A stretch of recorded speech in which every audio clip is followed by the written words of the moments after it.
आज 18 अक्टूबर 2025 को बाबा ने हमें वरदान दिया है, धर्म युद्ध में विजयी भव। बाबा कहते हैं प्रैक्टिकल जीवन द्वारा परमात्म ज्ञान का प्रूफ देने वाले धर्म युद्ध में विजयी भव। विस्तार में बाबा कहते हैं अभी धर्म युद्ध की स्टेज पर आना है। उस धर्म युद्ध में विजयी बनने का साधन है आपकी प्रैक्टिकल जीवन, क्योंकि परमात्म ज्ञान का प्रूफ ही प्रैक्टिकल जीवन है। हमने बाबा के ज्ञान को अपने जीवन में कितना इम्प्लीमेंट किया है, वही हमारे बाबा के ज्ञान का प्रूफ है।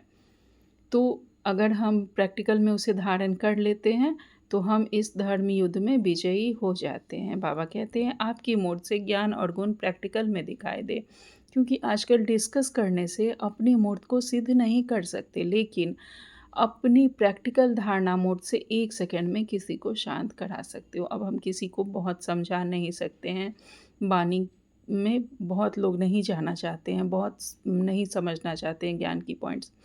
तो बाबा कहते हैं कि लेकिन अगर हम बाबा के ज्ञान के पॉइंट्स को हम धारण करते हैं, वैसा हमारा शांत स्वरूप हो जाता है, हमारे पर्सनैलिटी से वैसी धारणा मूर्त हमारा स्वरूप होता है, तो हम किसी को भी शांत करा सकते हैं अपने प्रैक्टिकल लाइफ द्वारा।